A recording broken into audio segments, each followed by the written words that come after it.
Okay, good afternoon. We're back here again because of new circumstances, but we appreciate your coming in on short order. So, today, we saw what happens when Americans fight back against disastrous policies. Americans made their voices heard. Donald Trump rescinded the OMB order. Now he should rescind the nomination of Russell Vought. When the Trump administration announced this awful directive on Monday night, we knew immediately it was short-sighted, disastrous, cruel, and dumb. It was clear then, as it is now, that the directive was given without any comprehension of what it actually called for, let alone the ramifications on literally hundreds of millions of Americans. And the American people are outraged from one end of the country to the other, and it is clear that President Trump and his minions are feeling the heat. Did President Trump know he was kneecapping cops and firefighters from purchasing literally life-saving equipment like bulletproof vests and breathing gear? Did President Trump know that he was destroying Puerto Rico's assistance program, leaving 1 million Americans hungry? Did President Trump know that he was essentially shuttering community health centers, rural hospitals, food pantries? If he didn't, Democrats made sure he learned it real quick. I told all of you this week the proposal was best described with the 3 C's: chaotic, careless, cruel. And Senate Democrats responded with 3 letters of our own: NFW. This should be a lesson to President Trump that following Russell Vought and Project 2025 is a loser. Russell Vought was the architect of Project 2025.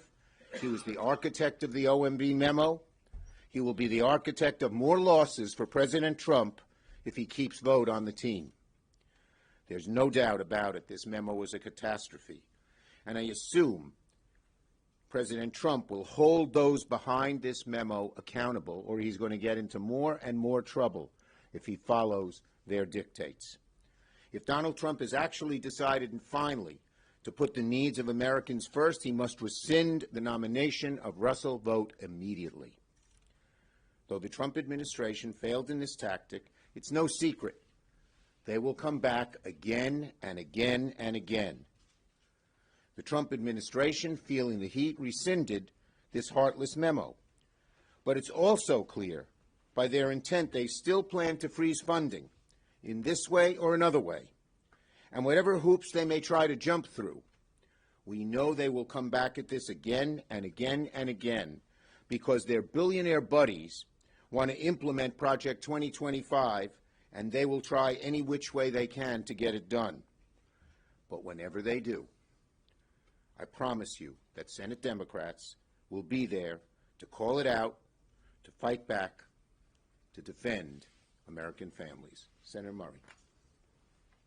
Well, never in my time in the Senate have I seen a president cause so much chaos and panic and damage in such a short amount of time, as President Trump has caused with his brazen and illegal move to freeze federal grants across the government and across the country. The Trump administration, through a combination of sheer incompetence, cruel intentions, and a willful disregard of the law, caused real harm and chaos for millions over the span of just 48 hours. But we learned something important. When the American people speak out with one voice, when regular people stand up, it makes a difference. This victory belongs to everyone who raised their voice. But make no mistake, the fight is far from over. My phone was ringing off the hook, and it still is. You know, everyday Americans actually understand that a freeze like this would hurt them, cause serious problems in their lives, and make their lives worse. Homeless shelters kicking out kids, clinical trials getting canceled, child care providers laying people off, roads and bridges not getting built, cops not getting hired.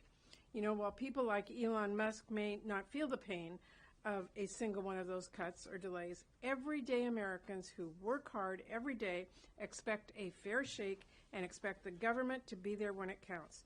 They knew this would be catastrophic. But again, and please understand this, the fight is not over. Because even though after the intense outcry from the American people, Trump has now admitted this was a colossal mistake by rescinding the guidance, the threat, the chaos, the panic can't just be wiped away. We have a lot of work to do right now to make sure all the funding now actually does get moving again. This is not like turning on a light switch. And as we just saw through the chaotic rollout, it's complicated stuff. So we will all be watching very closely to make sure the funds get to where they belong ASAP. And even afterwards, no one is forgetting what they just tried to do and what they are still doing. Make no mistake, the Trump administration is still illegally holding up billions of dollars across the federal government through their day one executive order. You don't have to take my word for it. The White House press secretary just said, and I quote, "This is not a rescission of the federal funding freeze. The president's executive orders on federal funding remain in full force and effect and will be rigorously implemented." That means they are still blocking investments Congress passed into law to help our communities. They are still blocking things like international aid, clean air and water projects, investments in new clean energy jobs, and a lot of other projects funded by the bipartisan infrastructure law, which Trump is stopping with his illegal executive orders. And aside from the fact they have not stopped blocking this funding illegally, their blatant attempt this week to illegally freeze trillions more in one fell swoop is, mark my words, a clear sign of what is to come. More lawless cuts, more chaos, more pain for our families. Trump has made it clear he's not going to stop unless Congress and the American people make clear we are not going to stand for this. And we have an opportunity now to make that clear when we vote on Russ Vought's nomination to be budget director. He is the chief architect of Project 2025, which left its digital fingerprints all over the illegal OMB guidance that was issued. This is a man who time and again has refused to say he will follow the law, including to me and to many others directly. Every lawmaker who doesn't want to see funds that they work to secure for their state, funds they know their families are counting on, ripped away, must vote no, and that's a start. But as long as the Trump administration is illegally holding back funds and harming families, this fight is not over. I and all of my colleagues will keep working to hold this administration accountable, make sure our communities get the resources they are owed, and make certain President Trump follows the law as intended by Congress. Thank you, Senator Murray. Yes. Can we just first get your interpretation of what this means? Is it your understanding that all the money that was implicated by OMB in the freeze is now lifted, but the executive orders that President Trump put out there freezing money is still in effect? Correct. They're still trying to do this. Now, they felt the heat from the American people. We helped explain to the American people how bad this was, but they're going to keep at it. The executive orders are still there. Vote is still their nominee for the head of OMB, and they're going to try to find every which way to get this done, but we are going to stand there and stop them. Like they felt the heat on this, they're going to feel the heat any other time. They will go in a different route to try and do the same thing. But we don't have any illusion that this is still going to happen unless they rescind everything. The executive order, they fire vote, and make a commitment that they're not going to illegally freeze funds anywhere. I would just amend one thing that Senator Schumer said. That is our understanding at this minute, this second of this day. Because very clearly, they are changing things constantly every single day. So I wouldn't be surprised in the next hour if we hear something else from the press secretary, from OMB, from whoever. So what we are telling you is what we know right now today. And I'll tell you what that causes, is all of the people who have been calling us are still sitting in chaos. Yeah. What's going to be the next thing that comes down? Is this the real or is there something else? And to me, that is truly frightening. And those executive orders are still in effect. That's the danger, and they're still trying to do this. They're just feeling the heat, and they're trying to, throw out like a bullfighter a red cape. We're not falling for it. Just to be clear, yes. Are you planning to sue to lift the hold on infrastructure and IRA funding? There's a suit that the attorneys general have filed in the Rhode Island court right now. Yes, ma'am. Are you guys changing how you work with the constant changing news, do you have more staff or who are, later? Like, how is that working? And how are you navigating this Look, new world? great, that's a great We breathe question. every day. Yeah, but Bannon has this idea of flooding the zone. And he's trying to fool us. Their view is they'll put so many bad things up that we won't pay enough attention to any of them. But we're being focused. We're being pointed. When this executive order and this funding freeze came out, we focused all our fire on that, even though there were many other bad things being done, and we will return to those bad things. But we're not letting them trick us with this flood the zone strategy. Yes? Yeah, just building on that, what things are you going to focus on when there is so many shiny objects in a given day? Are there certain themes? The worst ones, and there are a lot of them. And we have a lot of energy, and we have a lot of talent in our caucus, and you're going to see us focusing on a whole bunch of different things. It just so happened that this funding freeze was so broad and so cruel that we knew we could arouse the American people. And one other good thing happened. The American people see that we can win.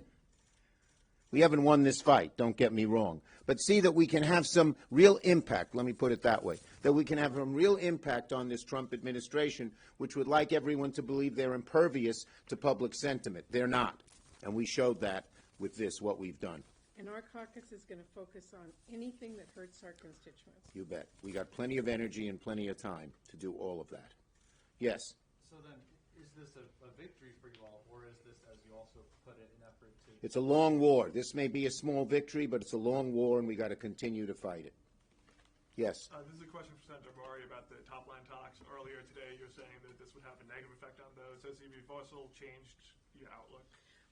Let me make it very clear. Vote is going to be voted on tomorrow in the Budget Committee. He will go to the floor for confirmation. If the Republicans support him to be their OMB director and confirm him to do that, he has made it clear from across the board that he believes he has the power. We believe it's illegal. In fact, we know it's illegal to abscond funds and to spend them any other way. As long as he is willing to do that, is willing to follow through on it, then it makes it virtually impossible for us to reach a bipartisan compromise on appropriations. Yes. Last question, young lady over there. Senator Murray, since you called on Senator Graham to halt this nomination of Mr. Vogt, have you heard anything what have you heard from your Republican colleagues? Has there been any response or movement that suggests that? No. Senator Merkley is ranking member on budget, and I do not believe he's heard from any of them yet. Yeah. Do you guys continue to protest other nominees? Yes, absolutely. And let me tell you, I think our members of our committee today did a very good job in showing so many of the problems with the RFK nomination. There are a number of nominees, the DNI nominee, who we are going very strongly at, and we hope our Republican colleagues will join us. Thank you, everybody.